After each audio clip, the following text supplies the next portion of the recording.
Hi, good morning.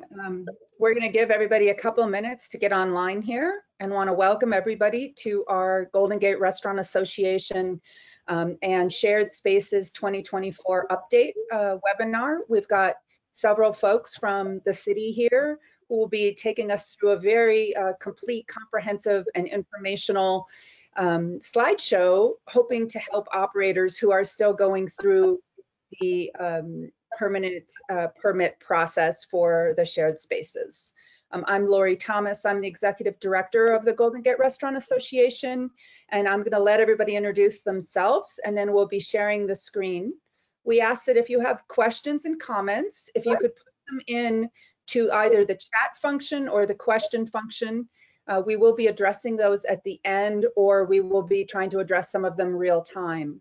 We also want to point out that we know that many operators have specific questions, and we can get back to you if it's too specific to address. We don't want to take everybody's time with specific questions.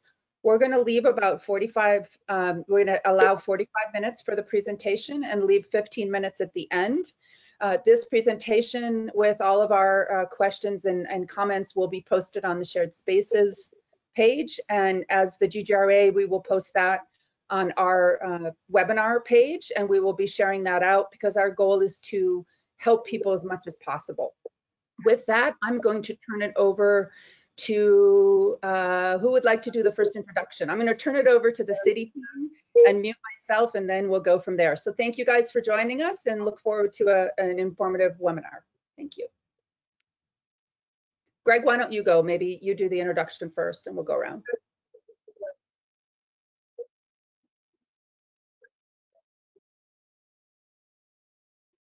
Can we hear you? Okay, someone else unmuted maybe would like to do an introduction first.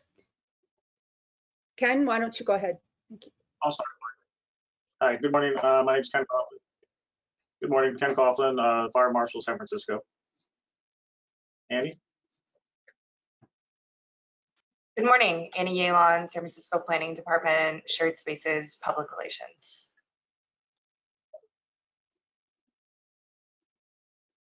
Hey, good morning. My name is Gregory Slocum. I'm the Commercial Permit Manager with the Bureau of Street Use and Mapping at Public Works. Then who else is, Monica, is it up to you, or is there anyone else going to be doing introductions? I see Robbie may have some audio issues. I see him talking on his screen, but I will give him a minute to see if he can get that working. But yeah, Robbie's our planner at SFMTA working on shared spaces. How's that? Is that better? There you go. Okay, good. Hi, everyone. Yeah, my name's Robbie Alva. I'm a transportation planner with the Shared Spaces team, together with Monica with the SFMTA. Great. Great. Robbie, you need to put your microphone by on your headset. Oh, there we go. Learning it live. Well, good morning, everybody. And I'm Monica Minowich. I work at the SFMTA, and I am the program manager for Shared Spaces. And if I'm the last to introduce, I can start the presentation. Yeah, Laurie, so I'll mute myself. I'll share the screen, and here we go. Okay, so. Great. Thank you all so much for joining. Those that are joining live this morning, those that might be watching this later, a lot of important details and updates to share. So we appreciate you making the time, the hour with us today. This is the agenda. We'll be covering first, making sure you're all aware of what resources are available to you as you're transitioning your parklets from pandemic to permanent program, and just want to step through where are we at, what is next after the pandemic grace period ended September 27th, how do you work to get your permit, and really focus the meat of the presentation on what the common mistakes are that we're seeing as people transition and they're rebuilding or modifying their parklet to come into compliance, what the common mistakes are to set you all up for success when you get your inspection and get your permit. So, and then we'll have question and answer at the end, as Lori mentioned. So next slide. Equity grants. Our equity grant program is wonderful. It's a great resource, and we wanted just to share and make sure people were aware that the new element of it is that it's available to all operators. So it's not just for pandemic operators transitioning. This is for even a new business that's deciding to join the program and build a parklet. So this is $2,500 of reimbursement to reimburse for materials for bringing your parklet into compliance and building. There's no deadline, it is rolling, so apply. And this can even be used for graffiti abatement, which is a common question that we get and a common challenge. So make sure to go to our website to look for more information on how to apply. Next slide. Wonderful. And the other resource, if you haven't memorized this already, is our Shared Spaces Manual. It's a really robust resource, printed out, it's online. It has every design requirement and regulation to have a sidewalk, parklet, or roadway closure shared space. There's wonderful visuals and diagrams to explain hopefully all of your questions in an easy to read format. So just a quick link there of where you can find that. It has been sort of available for a couple years as a sort of steady resource on what the program regulations are for the post-pandemic program. Next slide, please. So the next couple slides, I wanted just to focus on what are the key issues where people are getting stuck and potentially eligible for fines and corrective notices. Where are the areas that people are getting stuck or people are not transitioning to the new program, and where we can help you to make sure you can avoid that situation, that you're unstuck, you have all the questions and resources available to you so that you are progressing through the permit process. And this is around abandonment often and unresponsive applicants. Next slide. I'll go into that in more detail in the next two slides. So this shows your progress through the application process. So to the left, all applications in the post-pandemic program, the sunset period was September 27th. After that, the city reviews all the applications, will respond back to you with questions, maybe additional materials we need, like a certificate of insurance or consent letter. So there's a lot of back and forth. After that's approved, after it goes through SFMTA and Public Works, it goes through both departments. In that sort of iterative process, you'll get approval and have to do a 10-day public posting, and then you can build or modify your parklets. Not until after that point, you'll have conditional approval, you're good to build or modify. You have to do that within 60 days, and that's another area where people do get stuck, and I'll reiterate that in a minute. But you have to build once you get that approval. After that point, you'll let us know that you're ready for an inspection. You'll send us photos. That's the second to last box on the right, and we'll review the photos to make sure that everything looks generally compliant, a cursory review, and then we'll send out an inspector. And if you pass your inspection, you'll get your permit. So just to sort of like reiterate how people are stepping through and where people might be getting stuck. And the next slide, just reiterating what we mean by unresponsive applicants and where people are getting stuck the most. That's not responding to the city staff for additional information when we are at that first step in the process of SFMTA reviewing or Public Works reviewing. We may have questions about your footprint. We may need additional materials, like I said before, like a consent letter. And if you're not responding to our request, your application's on hold and not progressing. And since we're past the grace period, we really need people to be moving into their new permit and have not be expired pandemic parklets out there, be moving towards permit issuance. So please be sure that you're responding to our emails. We've been calling people as well and leaving messages and hopefully reaching you on the phone. So respond to our calls, respond to our messages to avoid those corrective notices, as well as the not building. That's the second point on here. When you get your conditional approval, you got to build within 60 days. Make sure you get your contractor ready and you get moving. Otherwise, we have been following up with people by email and calls, and if not, ultimately corrective notices, which we want to avoid at all costs.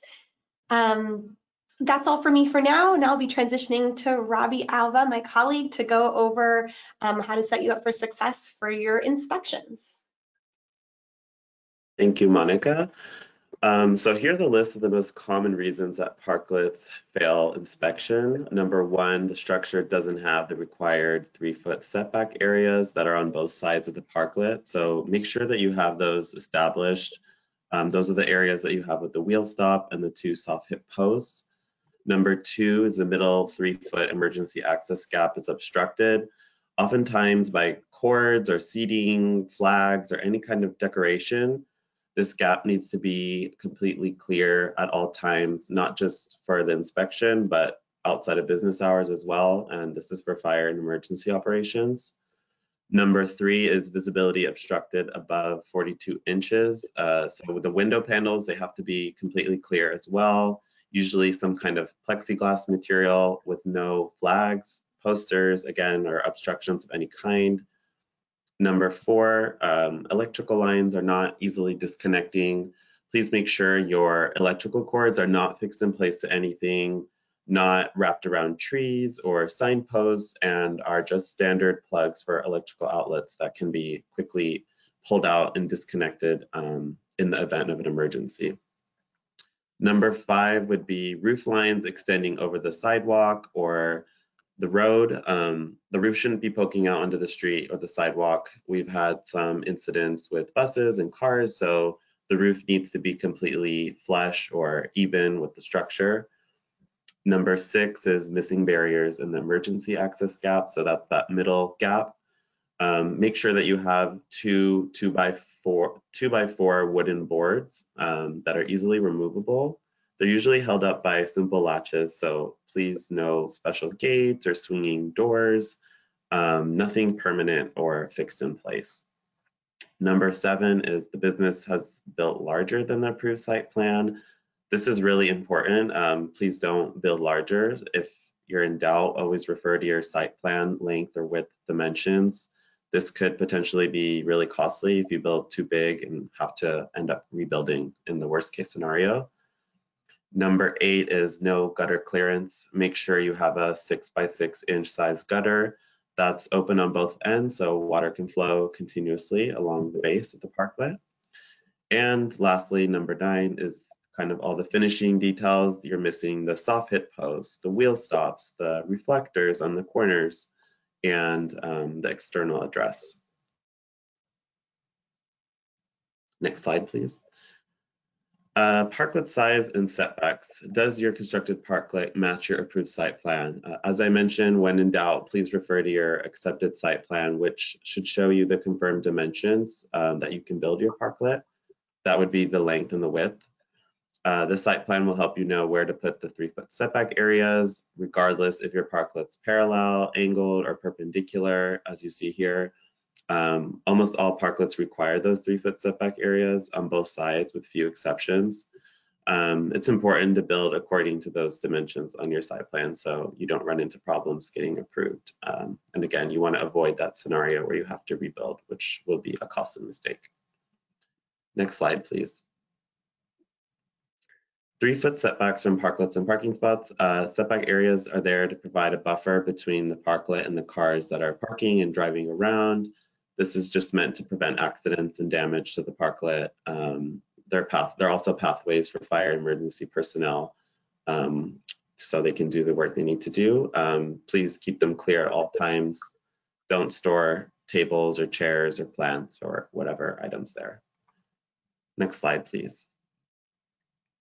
Daylighting, visibility at intersections. Daylighting or the spacing of the parklets from the nearest crosswalk or intersection is for pedestrian safety. We're trying to prevent accidents with this by giving 20 foot of clearance for the near side parklets or ones that have cars approaching the intersection, and 8 feet of clearance for parklets that are on the far side or where the cars are leaving the intersection. You can see here in the photos some examples where the parklets are too close and one that is daylit. The important takeaway here is that daylighting has been taken into consideration with your reviewed site plan. You don't need to worry about this, and it's already being reviewed and decided during the initial application process before your parklet is constructed. Next slide, please.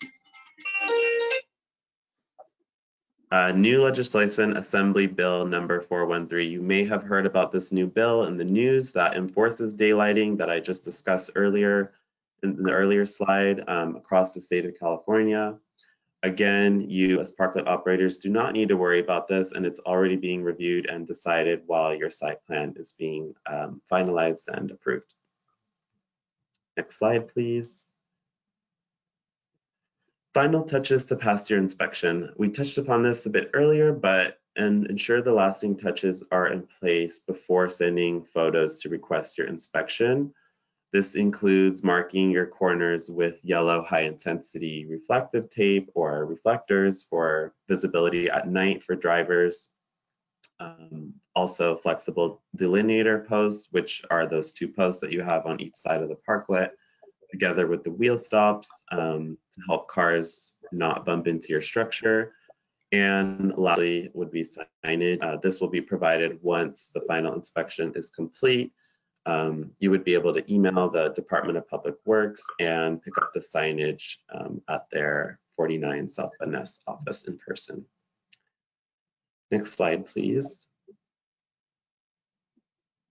Address display. So I kind of just went over this. The address has to be on the outside, the length side of your parklet facing the street that your official address is on, more specifically between 36 and 42 inches from the ground. This is so emergency operations can easily identify where they're going. If there's an emergency, the number should be at least 4 inches tall and preferably contrasting than in terms of color than the parklet. So basically it should be easy to read. Next slide. Accessibility is also an important part of your structure design to ensure everyone can enjoy the shared space, including those living with physical disabilities. Generally, we regulate that platforms are even with the sidewalk for easy wheelchair access and to prevent tripping. And at least 1 ADA table is provided. Specifics related to slope and ramp dimensions are usually provided in the site plan review process as well. The Department of Public Works has a specialized disability access coordinator who will review those specifications for compliance and advice for those matters. Next slide, please. Drainage. I mentioned this earlier as well, but parklets need adequate drainage to prevent flooding of the sidewalks by rainwater that we've been having a lot lately, especially. This means you should have a gutter that is 6 by 6 inches width and height that allows for flow across the base of your parklet. Next slide, please. And here's just an image of a block gutter that doesn't have an opening allowing for flow of water, so that wouldn't be a compliant gutter. Next slide, please. And here's a good example where it's 6 by 6 inches. There is water flow and the platform is even with the sidewalk. Next slide. Now I turn the mic over to Ken Coughlin, Fire Marshal of the SF Fire Department. Thank you, Robbie. So I'm going to cover some of the important things for the fire department. So the fire marshal's office is there to ensure that our firefighters can operate an emergency situation. That could be both a fire in the building next to the shared space, or it could be a medical happening on the sidewalk or in the actual shared space itself. So first, we're going to talk about the 3 feet emergency access gap. So you've heard that you have 3 feet on each end of the parklet. If that parklet and you are granted 2 parking spaces, you will also need to place a 3-foot gap somewhere within that parklet, approximately in the middle as much as possible, but clear of overhead obstructions. Those would be trees as much as possible. Firefighters carry ladders both horizontally and vertically, and so we need to have that space so we can go ahead and ladder the building for quick rescue or to gain access to the roof in case of a fire. So if you have 3 spaces, you would need two 3-foot gaps somewhere in the middle, and that would be being reviewed during your application period. As Robbie had stated, over there on the right, you see that there's the 2 2x4s are being held in place. That allows the fire department to access the sidewalk quickly from the street by simply lifting up and removing those 2x4s. Next slide, please. So here's some examples of what we're finding out there a lot of. People put the 3-foot gap in place, and then they go ahead and start adding furniture and other things in place. So you can see you have plants, you have cables, you have cords, you have heaters, you have tables. Those need to be open and available 24 hours. So even when it's closed, a gate cannot be put across it to restrict access. We don't want to go move tables when we're trying to do a quick rescue to the sidewalk, and also for our stretchers or gurneys from the sidewalk to the ambulance waiting on the other side. Next.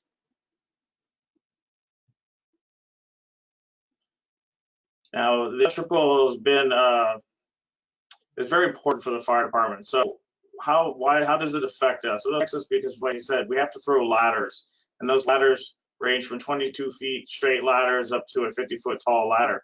We have to put those up against the building, and typically we raise them on the sidewalk.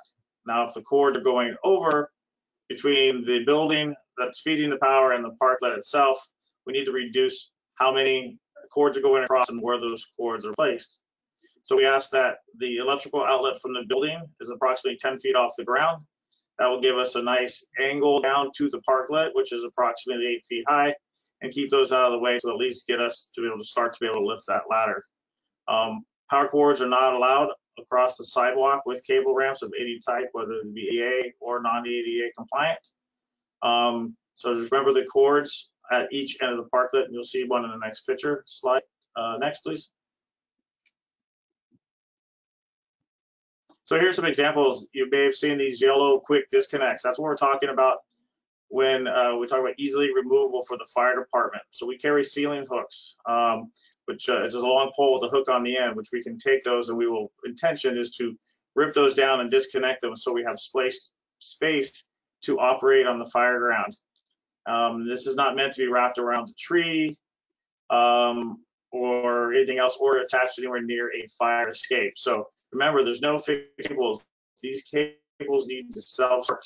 And for the typical sidewalk, 10 to 12 feet wide, those yellow disconnects and sometimes even an exterior outlet will support that cable. And you do not need to add a fixed metal cable that's zip tied to the electrical cord. Remember, no extension cords. Extension cords are for temporary wiring. If you have a shared space, it's going to be there longer than 30 days. That's considered temporary. You need to make sure that whatever you have your electrician hardwire it from the device to the quick disconnect. And again, these need to be placed on the exterior ends, on the far ends of the shared space. Next slide. This is an example of a 2 parking place shared space. As you can see, it has a 3-foot gap in the center. That's clear. And on the ends, you have the outlets that are placed on the building approximately 10 feet with a quick disconnect there in yellow, and then going to the far ends of the shared space. That nice gap in the middle there, that's typically where you would find a fire escape for the fire department. That allows us to quickly put a ladder up and either rescue people or to start our operations on fire ground. Next slide. Here's some examples of some instructions. So the fire department operates from the street. The incident commander or the lead officer, when they have a situation, they're out in front of the building because they have to be able to run an operation, see what's going on the roof, see who's going in and out of the front door, and what's happening on the sides of the buildings. So anything above 42 inches that obstructs the ability for the fire department to see what's happening is not permitted. Now, this is especially true, especially when you have a person down on the sidewalk. If we cannot find them, it makes it very difficult, and it could delay an emergency response, especially in a medical condition. So no plants, no boards, windows with a lattice on them. Anything that should be open and clear. That's usually clear plexiglass or just free of any type of obstruction whatsoever. Next slide. Topic of heaters have come up. During the pandemic, we were finding a way to work with LPG, gas propane heaters. That's part of the permanent program. If you have a roof or a canopy on your shared space, you will not be issued a permit for LPG gas heaters, mushroom type or those kind of pyramid style heaters. those you will need to get hardwired and electrical heaters if you want to have a roof on top of your shared space. These heaters will not be allowed to be placed on the sidewalk. So again, if you have a roof or a canopy and you want heat, you need to bring electricity to it, because again, how could we get 5 feet from any combustible roof with a heater without placing it on a sidewalk or in the street? Next slide. And finally, this is what we've seen out there. This will no longer be permitted, is the cages of propane. So if you do have a shared space structure with no roof and you've been granted heaters, that propane needs to be stored in an outdoor location off of the streets and the sidewalks. You will not be granted a permit for that. So you could either have a delivery service or you have exterior access to a walkway or a space behind your restaurant or business. And next, I'll pass it back to Robbie.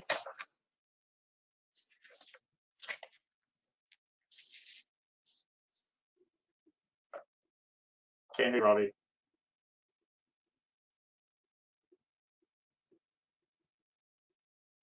Robbie, could you maybe put your mic down? We might hear you better. Yeah, I can't hear it all.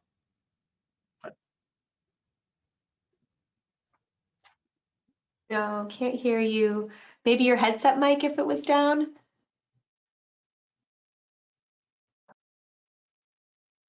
No. Oh no. I can cover these last slides if you can't, but we can give you a sec. No, okay. Our computers are wonky. Thanks for your patience. I'll start, and Robbie, if you have any luck, feel free to jump in.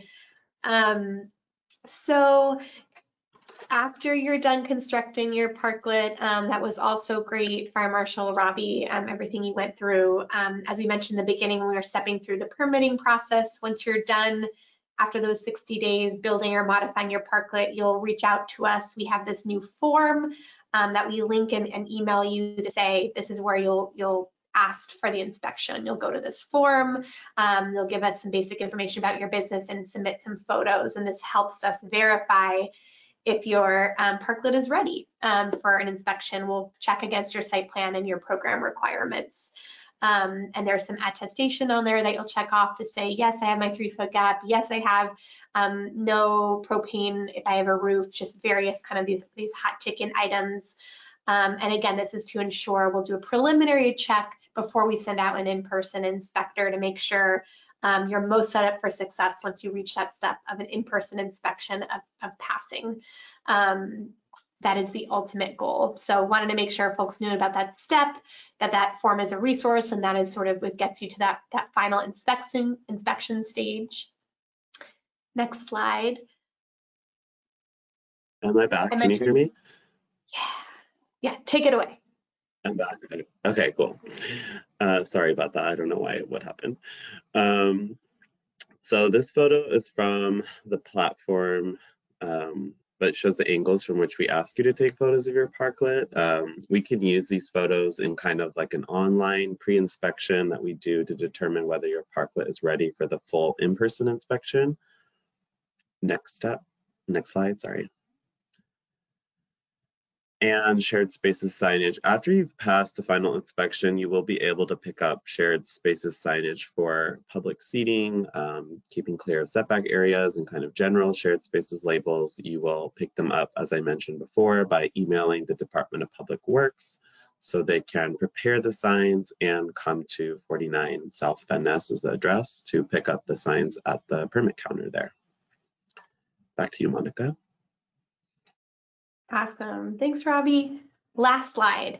As just an important and quick reminder, fees for the program, there's an application fee and a license fee that was originally supposed to go into effect last year, and the Board of Supervisors adopted legislation to waive that for all parklets approved by the end of June 2024. So we do want to make sure your applications are moving along and that you can get that approval in the next 6 months so that you are eligible to have that take advantage of that fee waiver. And it's just a reminder of what they adopted and what their legislation read.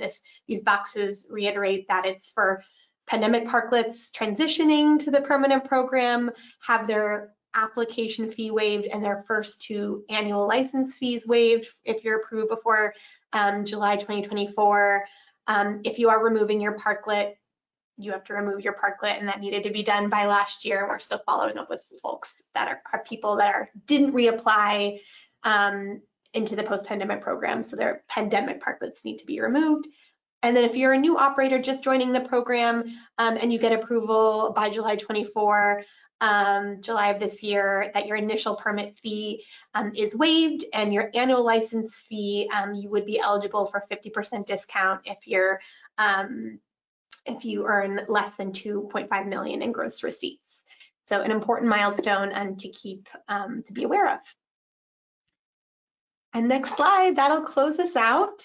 Thank you so much for your time this morning. Thank you so much to the Golden Gate Restaurant Association for hosting this. And thank you to our representation from Planning, Public Works, Fire Department, MTA for putting this all together.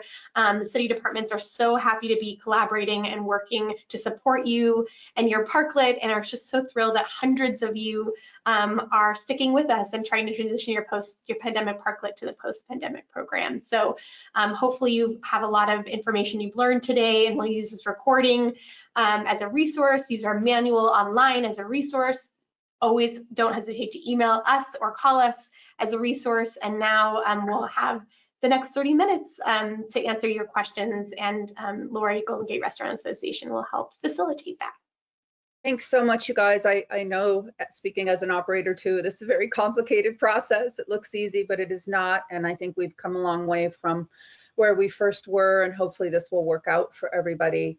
I'm just going to ask my team in the background if there's any questions that you guys want to raise. Otherwise, I did have one question I could kick it off with if you guys know the answer.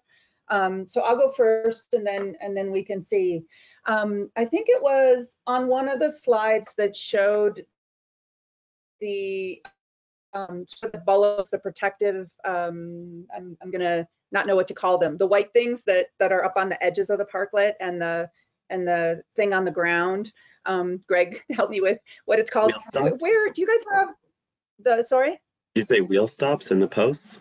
Yeah, the wheel stumps in the post, thank you. And I wrote down a note on what slide that was. That was a good picture. Is there a recommendation at all where folks could go to purchase those things, or is that on the Shared Spaces website at all? Are there any suggested, does Home Depot have these? What does an operator do?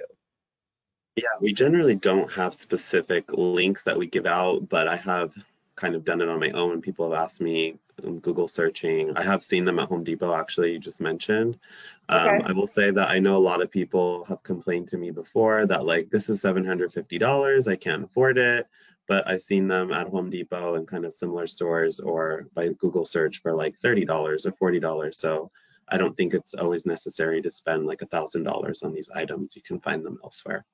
And are there any sort of criteria that determines that a $30 one would work instead of a $700 one? Or, I mean, if it looks we like— do have exact criteria.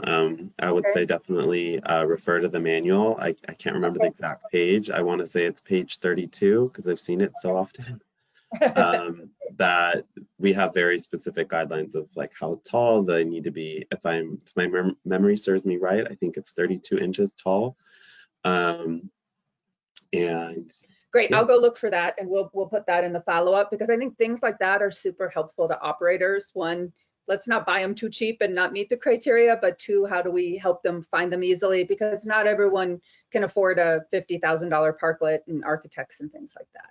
So. Right. And just adding to that, a lot of people ask about the placement of the wheel stops and the post. That's also on that same page. Okay, thank you very much, Robbie. Sean and Amy, are there any questions that come to mind right now? Yeah, I'm gonna jump in with two questions from the chat. The first one is, are there any restrictions on umbrellas for parklets without a roof?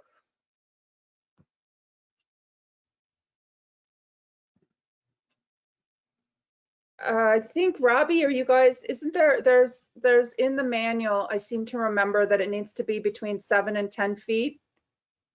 Ken or Greg? Ken can take I that think question. Ken raised his hand. I'm not sure if you want to answer. Yeah, that. I just want to say, well, when it comes to the biggest issue with the umbrellas, for us, that's fine. Those can easily be removed out of the way.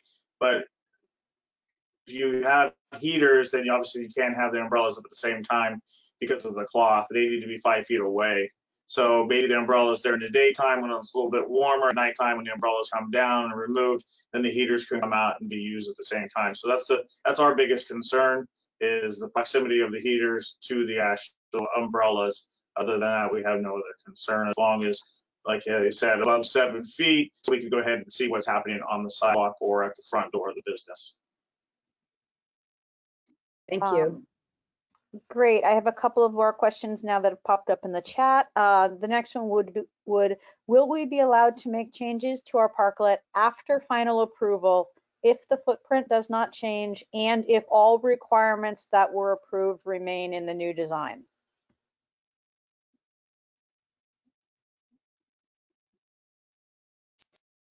So that's kind of speculative. I don't know how we answer that. I think that's hard to answer because you don't know what the changes are. Monica, what would be the process for that? I was actually having a hard time understanding the question. So can we, when you rebuild after final approval, after not conditional approval, when you get your site plan, you have your 60 days, but after you get your permit issued, is that what the question is, perhaps? Because, right, if that's the question, no. You should reach out to us, and if there are changes that you should make any changes on your own, you should reach out to us and we can assess, are they minor, like, no, you don't need a new site plan to be reviewed, or, oh, yes, you need a new site plan reviewed, and then we could undertake that. But so it's possible, but it would need to be evaluated first by the city, since, yeah, your adopted site plan is on your permit, and that is what you have to build to, and that's what you're permitted to. Hey, this is Gregory. Can you hear me okay? Yes. Yes. Yeah, I would say additionally, we're conducting a final inspection and we're taking photos during that final inspection, and we're requesting that permittees submit it. So we're going to have an expectation that there's some continuity. I think what Monica suggested, reaching out to us in advance of any change and asking is fine. Like, a fresh coat of paint is different than, altering the sight lines or altering access or something to that effect. So I think ostensibly it is possible, but I would clarify with staff what it is you're seeking to change. And then in the event that it was a benign change that you were making that was acceptable, we would still probably request some photos so that we could add it to the file and create that continuity in your record. Oh, great. Next, there are two more questions so far. The next one is, what are the items approved to be purchased with the equity grant? Yeah, there are no limitations in sort of certain materials, not certain materials. It is anything that is eligible for your parklet to bring it into compliance, meaning for your parklet. So it's not like decorative items that may be flowers that are sort of something that are in addition, but if it, the wood, wiring, the materials. Or the labor. Sorry, Annie, jump in. You can use it towards labor cost as well. And then also you can use it for graffiti abatement. We know And that's an ongoing issue. I just want to ask, I should know this, but I don't. Is there a criteria when it says equity grant? Is it under a certain revenue that you can apply only if you're a business, or are there any constraints, or should we just encourage everybody to apply? Everyone is encouraged to apply. There is a priority given to businesses who gross less than $2.5 million annually. However, everyone should apply, absolutely. And we do have additional funding available, so don't feel restricted. Thank you. Great. We have a few more that have jumped in, of course. The next one is, what is meant by ramp entrance minimum 4 feet by approximately 6 inches? What does the 6 inches refer to?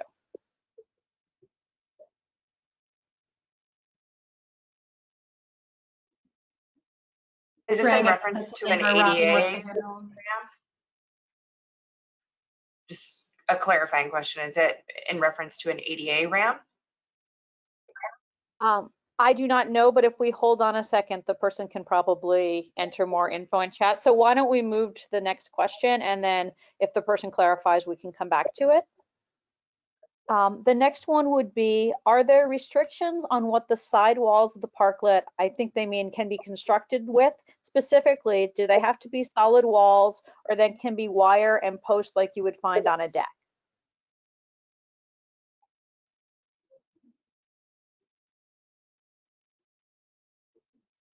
I think when our inspectors go out, we don't often advise on materiality. So wood is fine. We've seen others that were steel. The primary concern here is a protective barrier between the parklet and the roadway so that your patrons are safe inside the parklet. I would say if that is the intended design or of interest, please submit it and we'll have our inspections team check it for structural integrity, the site plan. Great. This is probably a common question. I have sent all the documents with pictures and have not heard anything back regarding the process. What shall I do? Yeah, hopefully you're sending to the right person. We have our email on here. We are very responsive, so hopefully it's not something that got lost.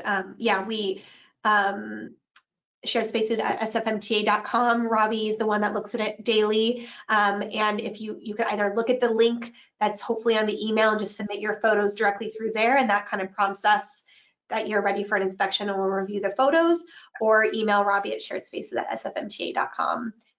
Or let us know if there's another perhaps way you were trying to contact us, but Robbie responds every day. Great. This may be another person who should contact you directly, but just in case, I had applied for the equity grant in June 2023 and had received an email telling them that they're eligible to receive the grant. They're wondering what they should do now. When will they receive the grant? What are their next steps? Great question. So the equity grant is a reimbursement-based grant. So once you've done the work to bring your parklet into compliance, we would ask you to submit receipts. So if you are ready, you've done the work, and hopefully even before doing the work, we want to make sure that you're conditionally approved to build. That would be step one. I don't know if we could take it back to the slide. I think that would be helpful where it establishes the timeline. But the first thing we look for is that you've been conditionally approved to build, and then you would submit receipts. And anything qualifying from labor to materials used. And feel free just to reach out to us and we can look into it. Great. We have a person who passes on the handy tip that Uline apparently has all of the items that are needed for parklet wheel stops. So if you are you still looking for a place, that is another option for you to try. And then a person has a sort of a longer question about the program in general. I think a lot of it has been discussed numerous times, but I'm wondering, I thought this part was actually interesting and worth addressing, which is, has there been a change in philosophy in what types of uses are encouraged? Obviously, many restaurants are working with shared spaces, but are there other spaces, are there retail and other spaces still being approved? Sure, I can jump in and try to answer that. So there's not been a philosophy change per se. Shared spaces has never been restricted to just restaurants, although obviously that is the most common type, but we see community organizations can be sponsors, retailers can be sponsors. There's different sort of parameters or maybe requirements, but it is not intended, has never been only restricted to restaurants. You do have to be a business with or at least have a BAN, a business account number. Hopefully I said that right. So that is the main criteria, but if you, other than that, we welcome, there's been, there can be nail salons, we've seen gyms, kind of a form of retailers, not as common, but they've been users of the program from the beginning and continue to, we welcome them. Amy, any other questions? We're getting a little feedback, so if somebody's not talking, we need to make sure we mute the panelists. Amy or Sean, is there anything else? I have one. This looks like it might be a clarification on the ramp question, which is ramp entrance is required minimum of 4 feet by approximately 6 inches. Which, while there is no continuous centric guard along the bottom of the parklet to prevent accidental falls, and it says this is under the structure's ADA ramp. I don't know if that clarifies for anyone.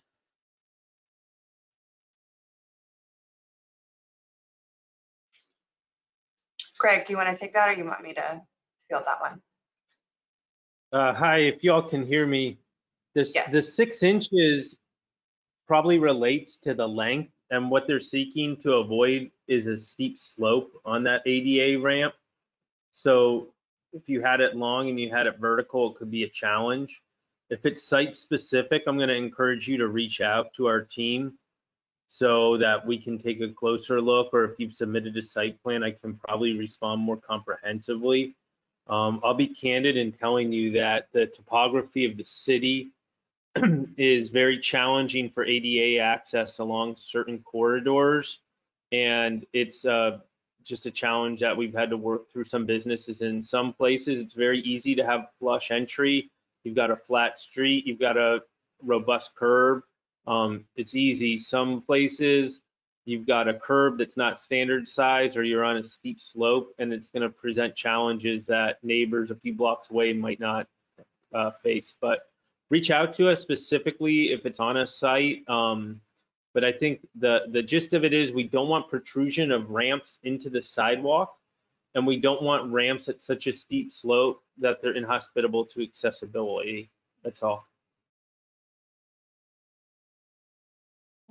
Great. I have no other questions in the chat, though I do have one comment from someone, which is if there are people with questions about the equity grant, they can always reach out to sharedspaces@sfnewdeal.org, who would be happy to help people work through the program as well. Oh, wait, I'm sorry. One last question now that I said that. Okay, can parts of the parklet be bolted into the street, maximum 3 inches? An alternative that this operator would like to use is earthquake cement, which is more difficult to remove than a bolt. And we're all shaking our heads. Yeah, no bolting and no concrete. Okay, well, that was the end of the questions then. Okay, great. Well, I want to thank everybody for this. Again, we'll all be sharing out the webinar, the deck. I think we can share too, right, Monica? The slideshow deck. We will share that. Both the deck and the recording will be posted on our website. Oh, thanks, Annie, and that'd be helpful. And again, really recommend if anybody has questions to reach out. If you guys need help reaching anybody on this team, you can always email lori@ggra.org and we'll forward it to the folks, or like everyone said, everybody's emails are up there. Really appreciate the time that everybody took to do this, and hopefully we will continue to make progress. I just want to shout out that the waiving of the application fees was significant, and that there are real resources to help with this. As an operator, I know how expensive this is, so I feel everybody's pain, but I do think there's been a lot of work done to mitigate that and hopefully make it viable, because we do want to keep these for folks that want to dine outside or have to dine outside for immunocompromised situations. So thanks everyone for their help, and you guys have a great day, and we'll let everybody get back to it. Thank you. Thank you. Take care. Thank you. Bye-bye. Bye-bye.